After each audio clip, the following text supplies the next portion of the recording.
Kalau udah record bilang Oke, Bapak kedengaran ya silakan. suara? Terdengar, Bu. Halo? Silakan Ya, Pak Rino. sudah direkam, Pak. Iya, saya keluar sebentar tadi. Assalamualaikum warahmatullahi wabarakatuh. Waalaikumsalam Waalaikumsalam warahmatullahi warahmatullahi wabarakatuh. wabarakatuh. Warahmatullahi wabarakatuh. Ya, sekarang materinya dilanjutin aja ya, yang presentasi. Nanti Baik, setelah Pak. setelah itu dimatikan baru itu ya di presentasi ya. Ya, ya, Dilanjut, baik. dilanjut. Oke.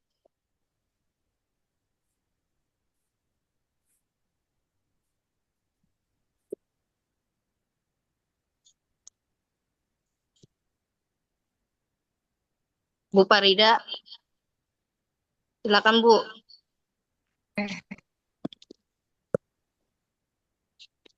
Assalamualaikum warahmatullahi wabarakatuh. Waalaikumsalam. Waalaikumsalam warahmatullahi wabarakatuh. Waalaikumsalam warahmatullahi wabarakatuh. Selamat siang menjelang sore, Bapak Ibu guru yang berbahagia.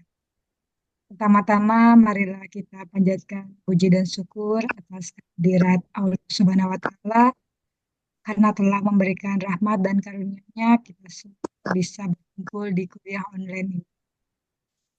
Perkenalkan, nama saya Farida Sari yang akan bertugas sebagai moderator dalam diskusi dari sejarah dan ruang lingkup pendidikan lintas budaya.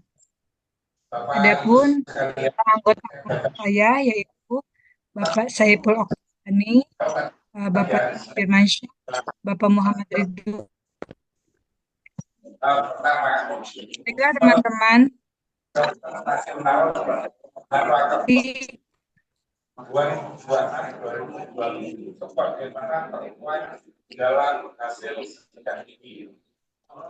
Saiful, saya persilahkan. Baik, terima kasih Bu Farida. Assalamualaikum warahmatullahi wabarakatuh. Terima kasih Waalaikumsalam warahmatullahi kalian, teman-teman sekalian. Berikut saya akan paparkan hasil diskusi dari kelompok kami tentang pendidikan lintas budaya. Pendidikan lintas budaya adalah kunci untuk memahami dunia yang semakin terhubung. Mari kita telusuri perjalanannya dan signifikansinya dalam membentuk masyarakat global yang harmonis. Next, Bu. Bu Farida, next.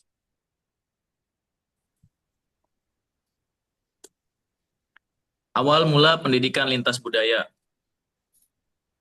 Pada abad ke-19, pendidikan formal dirancang untuk membentuk identitas nasional dan keseragaman budaya. Seringkali mengabaikan keberagaman yang ada. Sekolah berfungsi sebagai alat pemersatu membentuk warga negara yang patriotik. Pendidikan adalah senjata yang paling ampuh untuk bisa Anda gunakan untuk mengubah dunia. Jadi benar ya teman-teman semua bahwa pendidikan itu bisa merubah dunia. Contohnya sekarang itu dengan adanya teknologi. Oke, untuk selanjutnya saya serahkan kepada Bu Farida untuk pemateri selanjutnya. Silakan Bu Farida. Ya, Saiful, untuk pemateri yang kedua yaitu akan disampaikan oleh Pak Muhammad Ridwan. Untuk itu saya persilahkan. Baik, terima kasih Ibu Moderator. Saya akan melanjutkan memaparkan tentang pendidikan lintas budaya. Perkembangan konsep pendidikan lintas budaya. Sejak akhir abad ke-20, fokus bergeser dari pendidikan multikultural ke pendidikan lintas budaya. Pendekatan ini tidak hanya mengakui keberagaman, tetapi juga mendorong interaksi dan dialog aktif antar budaya. Yang pertama misalnya pengakuan keberagaman.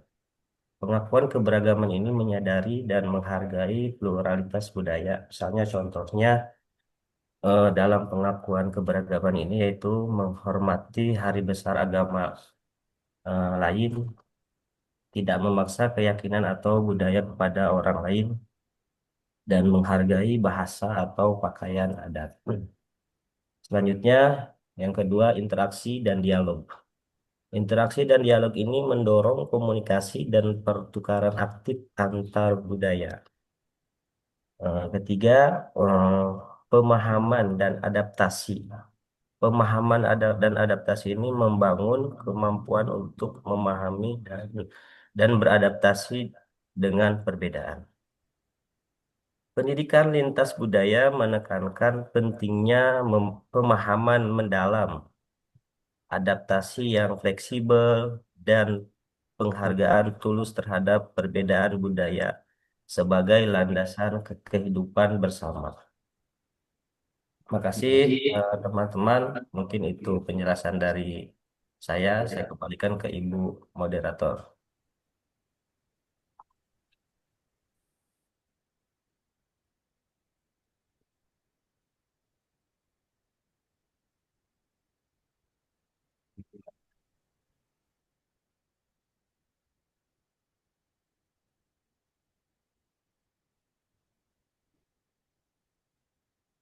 Suaranya nggak terdengar, Bu Farida. Suaranya nggak terdengar.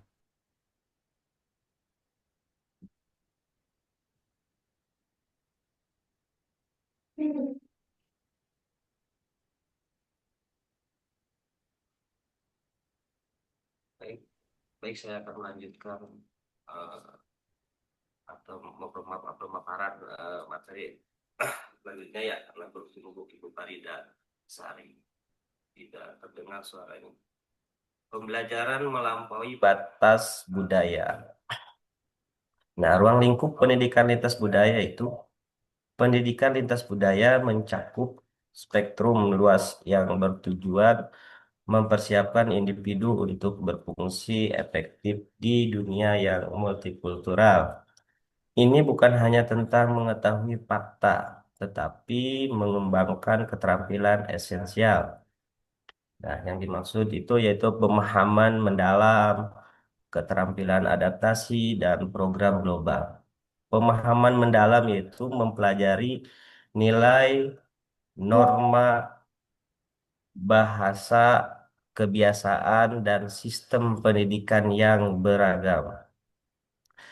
Keterampilan adaptasi yaitu mengembangkan kemampuan untuk menyesuaikan diri dan memecahkan masalah dalam konteks budaya yang berbeda. Selanjutnya, program global. Program global ini melalui pertukaran pelajar dan pembelajaran global. Siswa merasakan langsung keberagaman budaya.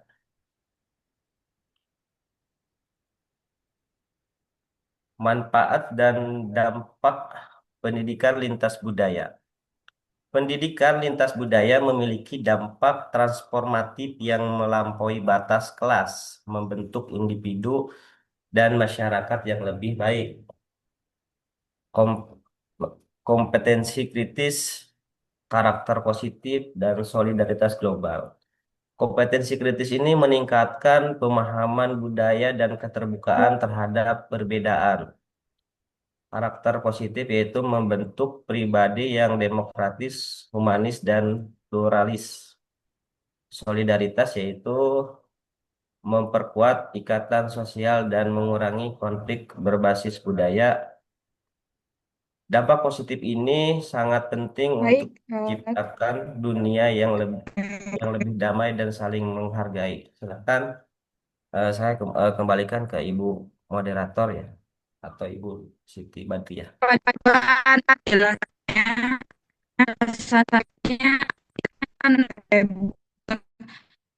Nur Siti Badriah. Oke, bismillahirrahmanirrahim. Terima kasih Bapak Ibu atas kesempatannya. Oke, saya akan menjelaskan pendidikan lintas budaya yang ada di Indonesia. Indonesia dengan keragamannya yang luar biasa telah mengintegrasikan pendidikan multikultural sebagai pilar penting dalam sistem pendidikannya. Implementasi pendidikan multikultural merupakan bagian tak terpisahkan dari paradigma pendidikan nasional ini. Terlihat dalam berbagai inisiatif untuk mengembangkan budaya religius dan toleransi di lembaga-lembaga pendidikan. Contohnya, Contoh nyata yang dapat kita lihat di Sekolah SMP Negeri 7 Mataram yang secara aktif mengembangkan budaya toleransi dan saling menghormati antar siswa dari latar belakang agama yang berbeda. Pendidikan memegang peran krusial dalam membangun sikap saling menghormati di antara berbagai suku, agama, budaya yang ada di Indonesia, memperkuat dalam keberagaman. Next, Bu. Ini adalah contoh kegiatan toleransi keagamaan yang ada di SMPN 7 Mataram. Ada mereka para siswa melakukan kegiatan pembiasaan agama sesuai dengan agamanya masing-masing. Next, Bu.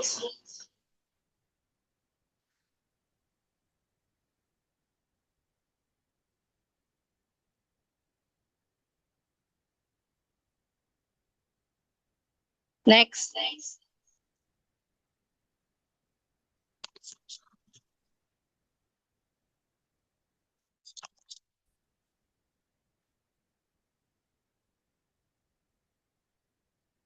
Masa depan pendidikan lintas budaya. Di era digital dan globalisasi ini, pendidikan lintas budaya semakin relevan dan terus berkembang untuk menghadapi tantangan zaman ini, yaitu seperti contohnya ada digitalisasi, kunci globalisasi dan inovasi pembelajaran.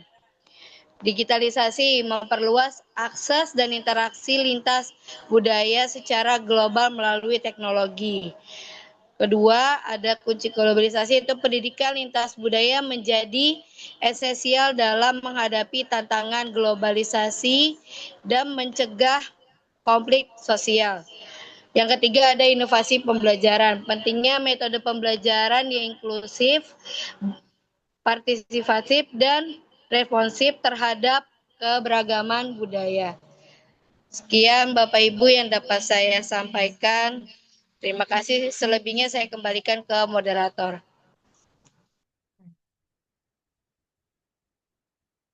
Eh,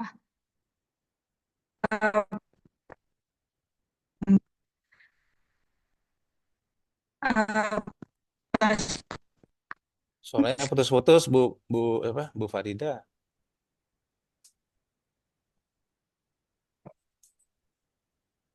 Suaranya putus-putus, Bu Farida. Mungkin diganti. Apa diganti Bu Siti Badriah untuk moderatornya? Apa gimana nih Bang Saiful? Boleh Pak. Oke, baik. Untuk Bapak Ibu, silakan yang ingin bertanya. Kita akan membagi 2 sesi. Mungkin satu sesi ini 3 pertanyaan dulu. Yang mau bertanya silakan Bapak Ibu.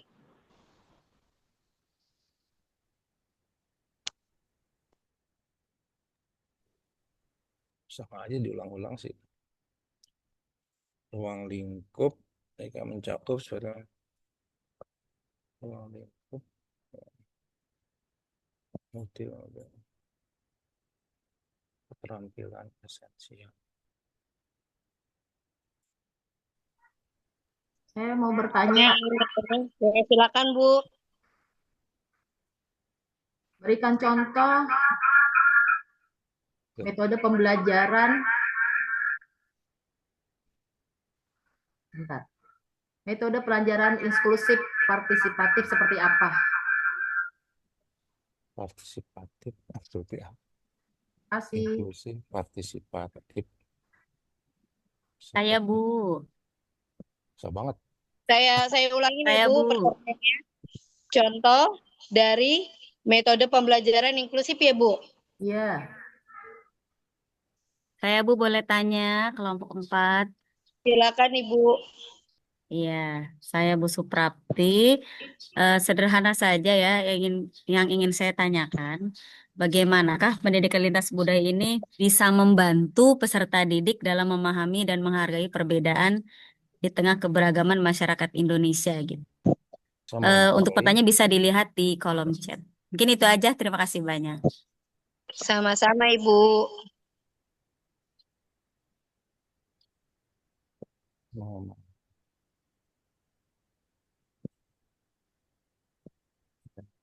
oke. Oke, Satu pertanyaan lagi, silakan yang mau ingin bertanya. Baik, saya Bu. Silakan Pak. Dalam pendidikan lintas budaya, ya, tentu tantangan di kemudian hari atau di masa depan ya.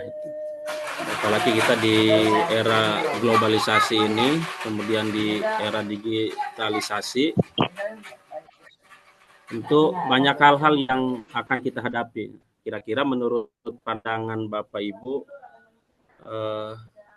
apa saja mungkin yang akan timbul di masa depan kaitannya dengan pendidikan lintas budaya, gitu, tantangannya. Kemudian solusinya seperti apa itu dalam menghadapi tantangan tersebut, dalam tantangan yang mungkin muncul di kemudian hari.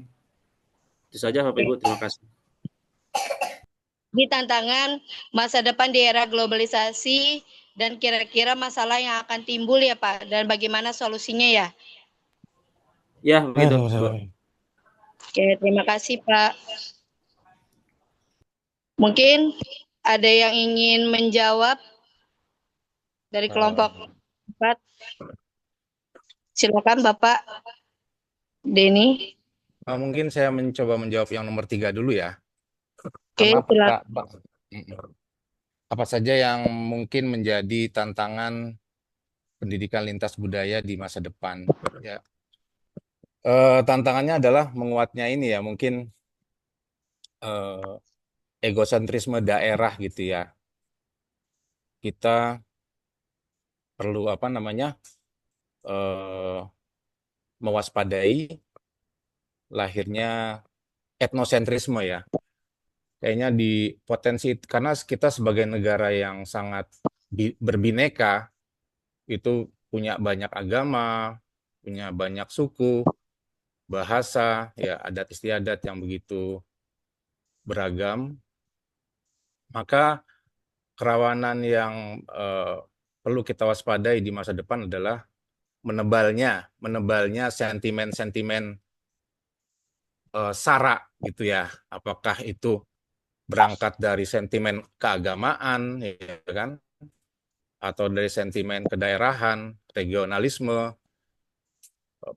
Kita udah membahas di pekan lalu bahwa Indonesia udah beberapa kali dalam sejarah ya mengalami ancaman disintegrasi, baik di sejarah yang jauh maupun ya kan. Dari sisi ras saja kita udah sangat beragam tuh. Ada orang Papua jelas sangat berbeda dengan mayoritas saudara-saudaranya satu kebangsaan ya. Jadi kan dari pandangan pendidikan lintas budaya tidak ada salahnya ya kita membangun ukhuwah watoniyah ya. Solidaritas kebangsaan yang sehat gitu, yang sehat. Tidak ada salahnya membangun persaudaraan kemanusiaan ya. Menyadari bahwa kita memang awalnya berbeda gitu, dan negara Republik Indonesia memang dibangun dari keragaman ya. Dari keragaman, sehingga di situ yang penting kita kemarin kita di kelompok kita juga internal udah menyinggung masalah kurikulum berbasis cinta yang sedang dikembangkan oleh Kemenak, walaupun ada kritiknya, saya belum baca juga ya. Pancacinta itu menurut saya adalah kesadaran dari pemerintah kita ya, dari Kementerian Agama khususnya, bahwa menyadari adanya kerawanan itu, kerawanan menebalnya intoleransi gitu ya, potensi-potensi ke arah perpecahan gitu di dalam bangsa kita. Karena itu perbedaan-perbedaan itu perlu dikelola ya secara sehat ya, mungkin dengan solusi-solusi yang setara gitu. Kalau memang itu sifatnya keagamaan misalnya kita beri solusi atau kita obati dengan bahasa-bahasa keagamaan gitu. Kalau memang cukup dengan semangat nasionalisme positif, kita bisa kelola itu dengan nasionalisme positif. Seperti itu, Bang Saiful, jawabannya. Jadi itu yang tantangan kita mengelola itu solidaritas kebangsaan kita ya. Karena tadi saya singgung lagi cinta apa tadi kurikulum berbasis cinta itu ujungnya ada cinta Allah dan Rasulnya kalau di Islam ya. Kemudian cinta ilmu, cinta lingkungan, cinta diri dan sesama, yang terakhir cinta tanah air. Itu dalam batas-batas tertentu meskipun dikritik, saya kira masih berterima dan wajar dan rasional ya untuk itu tidak berpanjang kata, cukup mudah-mudahan memuaskan yang nomor 3. Itu mungkin dibantu teman yang nomor 1 dan nomor 2. Nanti saya bantu. Ada yang ingin menambahkan mungkin? Ya. Metode pembelajaran inklusif partisipatif ini saya udah cerita juga ke teman-teman karena saya berada bekerja di sekolah yang relatif homogen, sekolah Islam gitu. Itu tadi yang contohnya tadi yang ada di penerapan di Mataram ya, SMP Mataram ya, SMP Negeri 7 Mataram ya.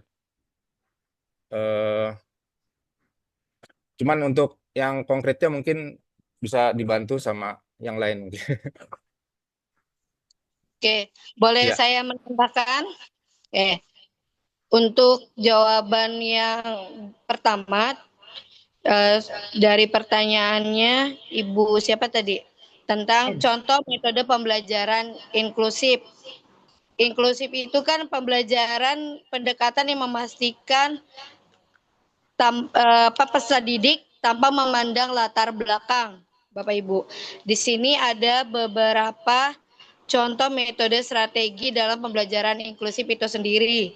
Pertama, ada pembelajaran berdiferensiasi, terus penggunaan alat bantu teknologi, pembelajaran kooperatif dan kelompok, gitu, campuran, serta pendekatan multisensorik. Itu aja mungkin Bu, mungkin ada lagi mungkin yang ingin menambahkan. Semoga jawabannya memuaskan, dapat membantu ya Bu. Ibu, makasih. Untuk nomor 2 bisa juga diuraikan ini bagaimana pendidikan lintas budaya membantu siswa menghargai dan memahami dan menghargai perbedaan ya. Tentu saja pendidikan lintas budaya baik, tapi mungkin penerapannya di praksis pendidikan hari-hari mungkin nggak mesti dia berupa mata pelajaran khusus, tapi disertakan dalam misalnya kewarganegaraan gitu ya, atau Pancasila gitu mungkin ya. Itu tentu perlu tadi kita sebutkan di makalah kita itu perlu pemahaman mendalam gitu ya. Nah, pemahaman mendalam dan keterampilan beradaptasi ini itu sangat membantu tentu secara logis sudah pasti membantu memahami dan menghargai perbedaan. Nah, ini memang penerapan pendidikan lintas budaya paling bagus diterapkan di sekolah-sekolah yang memang warganya atau peserta didiknya itu memang terdiri dari beragam latar belakang gitu ya. Supaya memang terasa kalau di sekolah homogen, sekolah Islam, semuanya Islam semua, sekolah Islam terpadu misalnya, kan homogen ya, itu agak sulit atau urgensinya kurang gitu. Nah itu mungkin urgensinya tuh lebih di sekolah-sekolah kayak di Mataram itu, di mana ada siswa Islam, ada siswa Kristen, ada Hindunya, Budanya, itu akan lebih terasa urgensinya dan relevan gitu. Kita ngomongin tentang pendidikan lintas budaya. Di situ justru di tempat-tempat atau di lokus-lokus di mana sentimen itu dan potensi konflik itu mungkin muncul, di situ pendidikan budaya menjadi sangat relevan. Itu yang dan tentu sangat membantu ya. Dan itu perlu political will dari apa namanya sekolah, dari kepala sekolah dan manajemen sekolah untuk menerapkan itu secara serius ya, dialog, kemudian apa namanya mengembangkan toleransi ya, kepahaman, dialog itu. Begitu mungkin untuk nomor 2. Tadi nomor 1 dijawab. Tapi saya suka makan. Itu Bu. Untuk terjawab mudah-mudahan nomor 2, nomor 3, dan nomor 1 tadi ada pertanyaan. Ya, gimana Bapak Ibu? Apakah ada tanggapan atau tambahan terkait jawaban kelompok kami?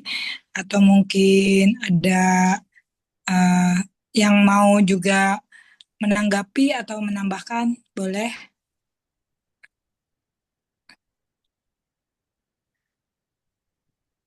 Di chat ada lagi, ada beberapa itu Bu Siti. Mengapa pendidikan lintas budaya penting? Setelah udah dijelaskan sebetulnya ya. Tadi udah dijelaskan ya, tadi pertanyaan dari Bu Ananda sebenarnya sudah tercakup tadi dalam jawaban tadi. Yang tadi di Bu Ferawati nih Bu Siti. Pada akhir abad 20 konsep pendidikan bergeser dari pendidikan multikultural ke pendidikan lintas budaya. Coba jelaskan mengapa dan dampak dari pergeseran tersebut. Ini Pak Saiful, Mas. Ini mungkin salah ketik ya, multikultural ke cross kultural, hampir interkultural mirip ya. Multikultural ini mungkin apa salah ketik atau memang pemahaman saya yang salah ini. Di slide berapa itu memang tadi ada ketikan itu, multikultural ke pendidikan lintas budaya. Multikultural, interkultural, cross kultural hampir mirip, tapi mungkin yang saya baca tadi dari dari slide teman-teman itu, kalau tadinya pendidikan itu yang diselenggarakan oleh negara-negara itu untuk meningkatkan loyalitas kepada negara gitu ya, semacam monolitik gitu, masih bukan monolitik, artinya nggak pandang keragaman gitu. Jadi menerapkan pendidikan yang sifatnya seragam. Dalam rangka apa? Dalam rangka menghasilkan warga negara yang patuh terhadap negara. Itu ketika keragaman belum nampak atau belum disadari oleh pemerintah di negara-negara di waktu itu, di abad 19. Kemudian pada akhir abad 20 katanya di sini dinyatakan pendidikan bergeser dari yang tadi sifatnya apa namanya monolitik ya ke yang sifatnya lebih ke lintas budaya, cross cultural, karena terasa pemerintah mulai terasa apa namanya, karena kan awal abad 20 itu yang berkembang adalah wacana nation state. Nation state itu negara kebangsaan. Apa itu kebangsaan? Kebangsaan itu artinya suatu entitas ya yang memasukkan banyak komponen apa namanya agama, suku, sara itu ya, suku, agama, ras, dan antar golongan itu masuk ke payung nation, bangsa, kebangsaan. Jadi kebangsaan itu adalah ideologi yang isinya gado-gado, isinya bukan gado-gado, aneka warna, kelompok sosial gitu yang perlu dikelola agar tetap loyal pada satu nation ya, pada satu bangsa. Kalau di sejarah kita itu kan 28 Oktober 1928 Sumpah Pemuda, ini ada Yong Java, ada Jong Sulawesi, Jong Sumatera, Jong Batak, Jong Minahasa. Itu kan masih etnik ya. Mereka berikrar menyatakan ya, imagine community, komunitas yang terbayangkan Indonesia. Jadi mereka bikin satu nation bersepakat untuk setiap satu tanah air Indonesia, satu bahasa Indonesia, dan satu bangsa. Jadi kebangsaan ini, nation ini, nationality, inilah yang jadi wacana yang berkembang dan jadi tren di awal abad 20. Nah, nation itu isinya macam-macam agama, macam-macam suku, macam-macam daerah gitu kan, macam-macam adat istiadat, bahasa, kemudian disatukan dalam wadah nation. Sehingga apa? Konsekuensinya pendidikan juga harus mengarahkan warga atau bangsa itu untuk loyal pada satu bangsa itu. Waktu itu kita memilih nama Indonesia ya, tahun 28 sebelum kita merdeka. Kesanalah perjuangan kita ditujukan itu untuk membangun nation yang baru gitu. Nanti setelah merdeka nanti setelah merdeka kita udah punya nama ya. Jadi kita berjuang, kita bikin nama dulu Indonesia. Setelah kita merdeka, ya pendidikan juga arahnya ke arah pembinaan loyalitas kebangsaan itu ya. Makanya sejarah nasional jadi mata pelajaran wajib. Itu kepanjangan saya jawabnya. Enak. Mungkin itu cukup, mungkin. Eh, ah, Oke Pak, itu untuk pertanyaan yang ada di situ. Kita buka lagi sesi pertanyaan ya Pak. Untuk sesi pertanyaan, kita buka 3 pertanyaan lagi. Bapak Ibu, bagaimana tadi penjelasan atau uraian dari kelompok kami terkait pertanyaan-pertanyaan dari Bapak Ibu? Kalau tidak ada tanggapan, berarti kita buka sesi pertanyaan lagi, yaitu 3 pertanyaan. Sedikit izin Bu. Oh ya, boleh Bapak, mangga. Ya, tadi pertanyaannya Bu siapa tadi ya? Yang tadi dijelaskan Pak Denny. Bu Ferawati. Ibu Ferawati ya. Nah, Ya, ya. kalau tidak salah intinya poinnya itu kan mengapa terjadi pergeseran pada abad ke-20 dari pendidikan multikultural ke pendidikan lintas budaya, bukan gitu ya? Iya, betul Bapak. Baik. Benar-benar. Jadi ini tambahan saja. Mudah-mudahan saya dengan Pak Denny sepakat. Ya. Yang jelas pada akhir abad ke-20 ini luar biasa perubahan yang terjadi, terutama dalam hal globalisasi. Ya kan? Jadi mau tidak mau pasti berubah ke arah lintas budaya.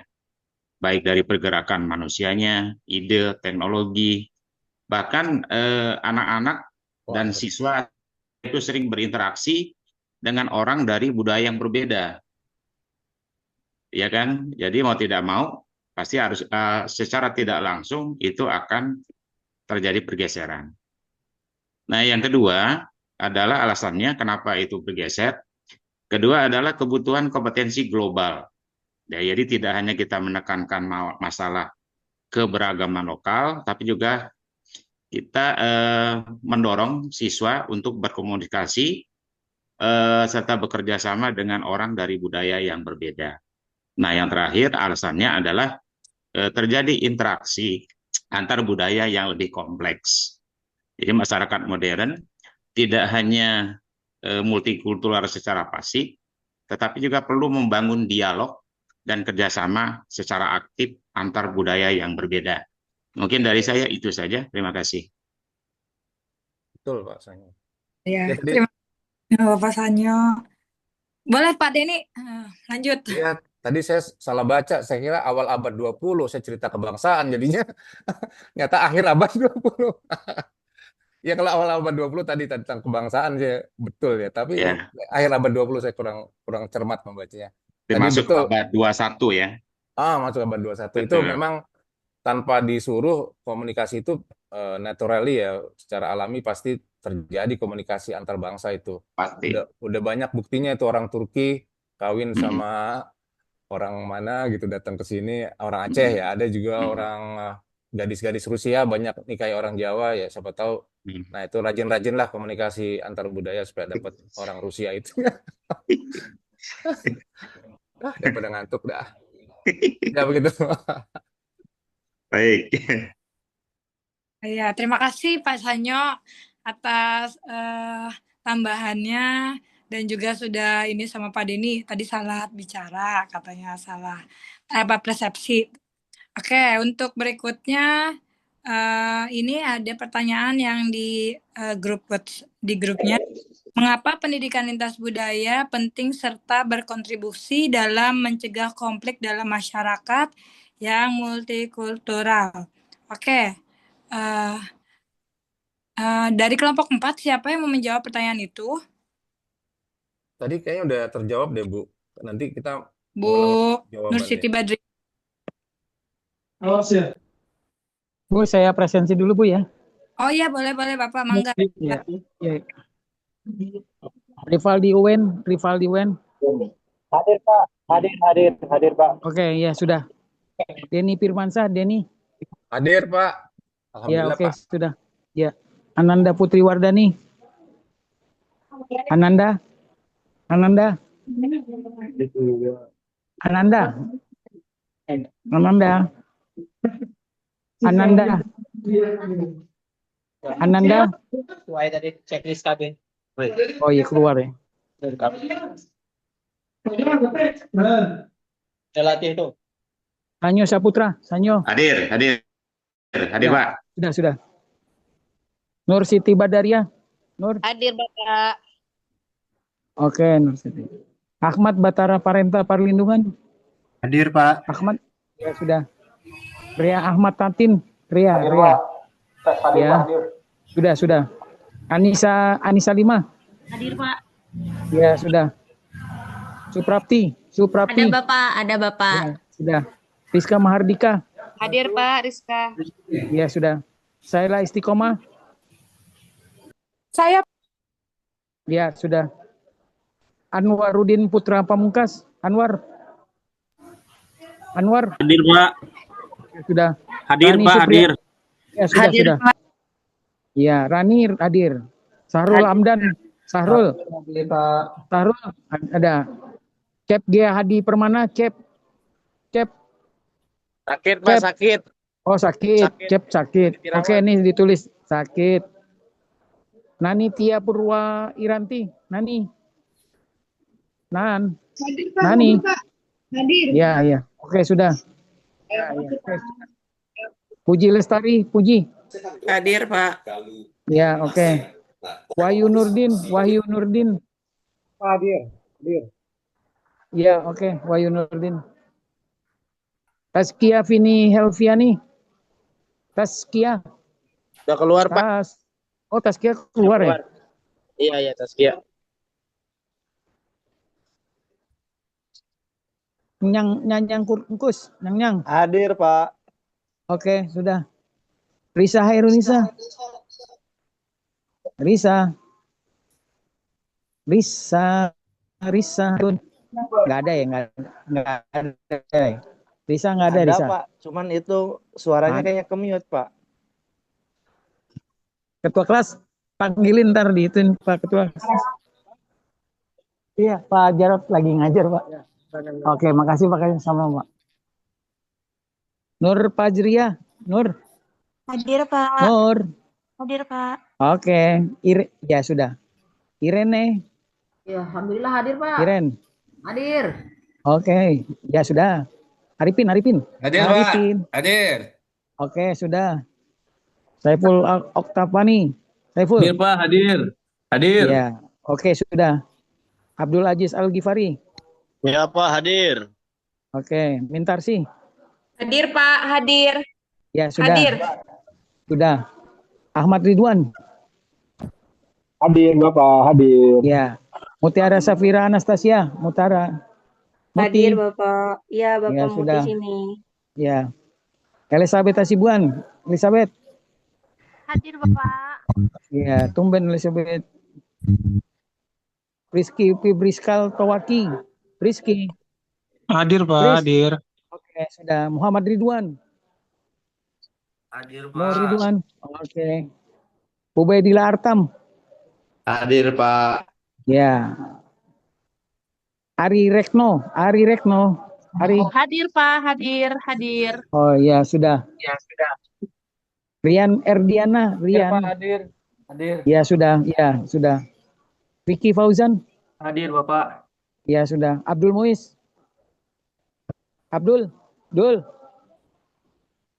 Muiz. Dul. Mana si Dul nih? Kagak Izin, masuk ya Kak. si Dul? Izin dia. Oke. Eki Pranata Simanjuntak. Eki. Ada, Pak. Ki. Oke, ada. Hadir. Ya. Ratna Heni Susanti. Ratna. Ada, Pak. Ada. Oke, Ratna. Farida Sari. Ada, Pak. Ada. Ya, oke. Ya, sudah. Wahyati. Hadir, Pak. Oke. Arif Pak, mau Rosmalina. komplain juga, Pak. Saya mau komplain, Pak. Komplain apa? Siapa yang mau komplain? Itu Pak, kemarin di LMS daftar kehadiran saya 75% Pak, Farida. Padahal saya yang pertemuan 4. Jadi yang nggak ada yang mana coba, Farida? Ada semua Pak, hadir semua. Di pertemuan 4 juga Ya hadir. udah, ya udah itu 75% itu kan sistem yang nulis. Kamu nggak usah komplain begitu. Oh, Kan tapi yang lain 100 Pak, 100%. ya nggak mungkin juga lah. 100 nanti pas hasilnya nanti kamu semua 14 kali pertemuan hadir berarti 100%. Biarin aja yang orang lain 100, nggak apa-apa itu, nggak jadi masalah. Oke Pak, Yang baik. penting kan itu ya. Arif Rosmalina, Arif. Ya, terima kasih. Hadir Pak. Ya oke. Utami Chandra Hadir Kusuma. Pak. Utami. Hadir, Pak. Hadir, Ya Pak. oke. Ya sudah. Ahwan Yanwar, Ahwan. Hadir, Pak, hadir. Oke, sudah. Agus Soleh. Hadir, Pak. Hadir, Oke. hadir. Ya sudah. Rizna Afiansah. Rizna. Hadir, Pak. Oke, ya sudah. Katarina Dwi Angelia. Katarina. Nggak hadir ya Katarina ya? Katarina. Hadir Pak, hadir. Hadir Pak. Oh, kamu nggak dibuka itunya, kameranya. Ya, oke Dibuka, sudah. Pak. Oh iya baru. Perawati.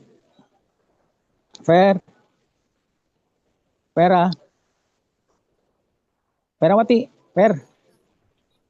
Pera. Hadir, Pak. Aduh, kemana aja kamu baru ngomong begitu? Di mute, Pak. Maaf, Pak. Oh ya. Tri Utomo, Tri. Hadir, Tri. Pak. Hadir, Pak. Ya. Hadir. Sudah. Sri Mulyani. Sri. Hadir Pak. Hadir. Ya. Yang belum tadi siapa yang belum? Ananda Putri Wardani mana ada? Ananda, Pak. Hadir, Pak. Tadi kamu kemana tadi? Ke mute, Pak. Nggak sempat mencet. Oh nggak sempat mencet? Ke mute, Nggak ada Pak. kali nggak? Ya Ada, oke ya. Ada tadi, Pak. Orang tadi saya Ya sudah. Oke sudah. Saya tutup dulu ya. Assalamualaikum warahmatullahi wabarakatuh. Waalaikumsalam. Assalamualaikum warahmatullahi wabarakatuh. Sehat selalu, Pak. Recordnya matiin.